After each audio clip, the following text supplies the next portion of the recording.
Assalamualaikum teman-teman, kembali lagi sama aku Amiratun Mutia. Di video kali ini aku akan membahas tentang apa aja sih yang harus kita lakuin setelah kita tahu bahwa tes pack kita adalah positif hasilnya.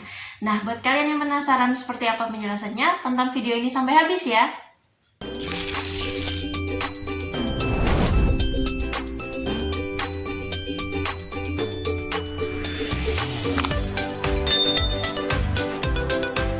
Oke, jadi langsung aja. Test pack itu alat yang biasa kita gunain sebagai alat alat tes kehamilan, yang mana itu sudah kayak familiar banget gitu loh di lingkungan kita.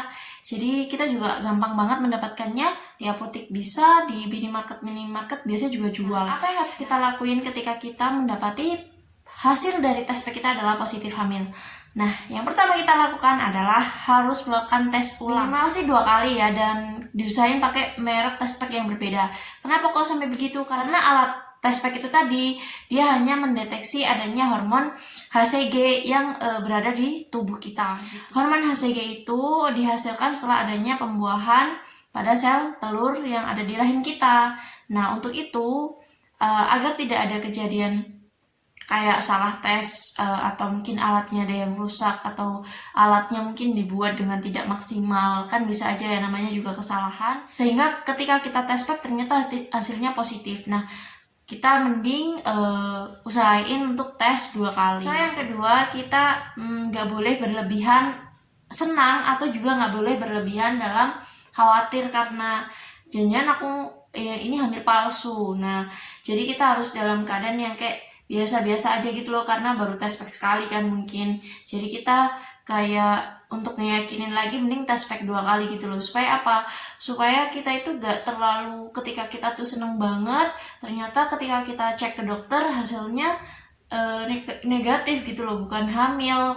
Dari info yang aku baca, jadi di artikel itu menurut sebagian penelitian, ini dikutip dari WebMD ya, jadi menurut sebagian penelitian itu ada yang terjadi positif palsu. Nah, kenapa kok bisa jadi positif palsu gitu? Jadi karena tes pack tadi kan dia mendeteksi hormon HCG. Sedangkan tes pack itu dia juga bisa mendeteksi adanya protein atau darah yang terdapat di urin kita. Nah, itu yang menyebabkan adanya positif palsu.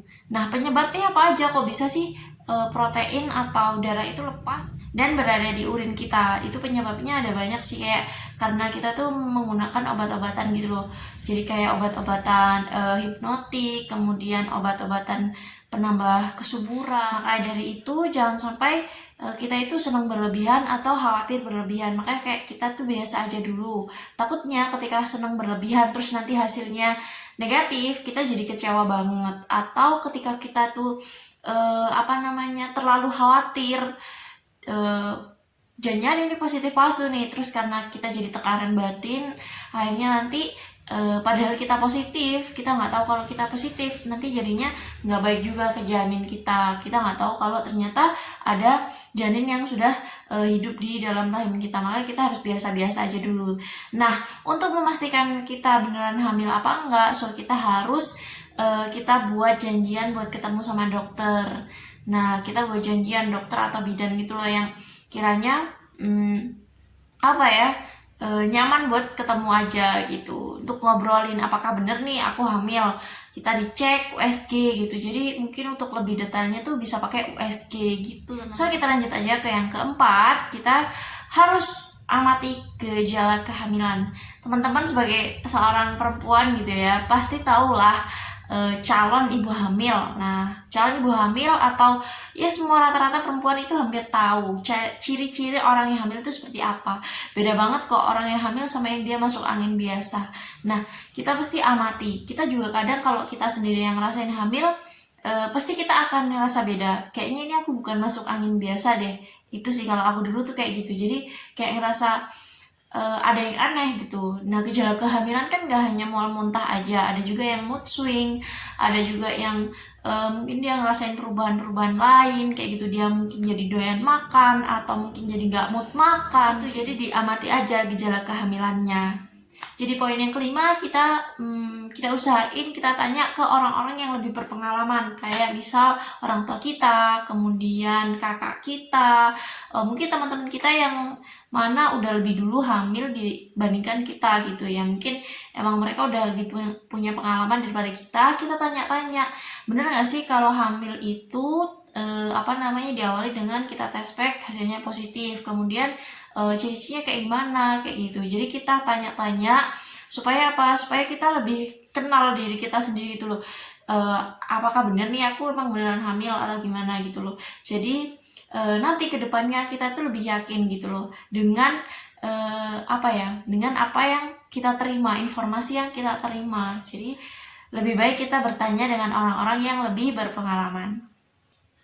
Poin yang keenam yaitu kita bisa mengumumkan kabar gembira yang buat keluarga kecil kita gitu ya. Itu kan kabar gembira ya, karena kita akan mendapatkan anggota keluarga baru, dan biasanya memang orang atau anggota keluarga yang lain tuh menanti-nanti akan kabar kehamilan ya. Biasanya emang kayak ditunggu-tunggu kan, juga biasanya kalau kita baru menikah itu biasanya langsung ditanya-tanya kayak kapan hamil. Nah ketika kita udah kayak oke nih aku udah hamil, kita tuh pengen ngabarin ke orang-orang tuh juga kayak ke bawah gitu loh, euforianya, senangnya kayak gitu, karena emang itu kabar bahagia banget. Jadi kalian bisa kasih surprise ke orang-orang terdekat kalian. Gimana caranya kalian tuh mau mengumumkan kabar gembira itu tuh tinggal kalian sendiri mau kasih tahu kayak kabar biasa doang atau gimana dengan caranya kayak surprise, kejutan. Jadi tinggal masing-masing orang aja sih gimana caranya merayakan kabar bahagia itu. So kita masuk ke poin ke-7, yaitu kita belajar tentang kehamilan. Banyak banget yang harus kita pelajari tentang kehamilan ya, masa-masa kehamilan, karena memang 9 bulan itu bukan waktu yang pendek kayak itu, bukan waktu yang sebentar kayak gitu. Minimal kita harus tahu ya trimester 1 itu biasanya apa aja yang dialami sama ibu hamil, kemudian di trimester apa yang harus dimakan, kayak cemilan-cemilan apa yang sebaiknya kita konsumsi kayak gitu. Terus di trimester ketiga itu persiapan kelahirannya itu seperti apa kayak gitu. Nah kita harus belajar, dan itu tuh banyak banget sumber belajarnya. Kita bisa baca-baca artikel, kita juga bisa searching di Google kayak gitu. Sekarang kita banyak banget informasi ya, atau bisa lihat di YouTube juga banyak sekali yang menjelaskan tentang kehamilan. So kita lanjut ke poin yang ke-8.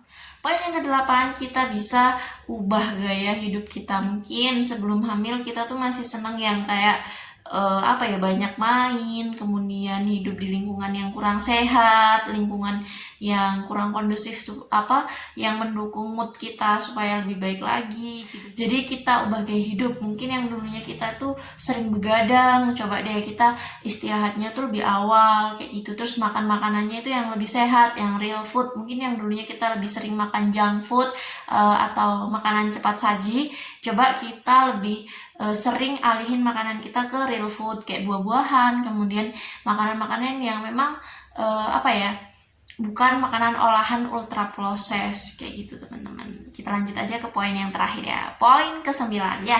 Poin ke-9 yaitu kita harus menikmati prosesnya, karena proses 9 bulan kehamilan itu proses yang sangat antara dinantikan, dan kita harus banyak-banyak bersabar. Kita juga harus banyak-banyak belajar. Jadi kayak nikmati aja prosesnya. Apapun yang kita lewati selama 9 bulan itu, anggap bahwa itu suatu kenikmatan, karena nggak semua orang itu punya pengalaman yang berbeda, dan nggak semua orang itu mendapatkan pengalaman tersebut. Maka barangkali bahwa kita adalah salah satu orang yang mendapatkan pengalaman tersebut, kita harus bersyukur. Maka nikmati apapun yang terjadi di selama 9 bulan masa kehamilan. So jadi itu tadi penjelasan tentang apa yang harus kamu lakukan setelah kamu mengetahui tes pack kamu itu hasilnya positif. Semoga video ini bermanfaat buat kamu. Jangan lupa bersyukur hari ini. Terima kasih dan sampai jumpa di video selanjutnya.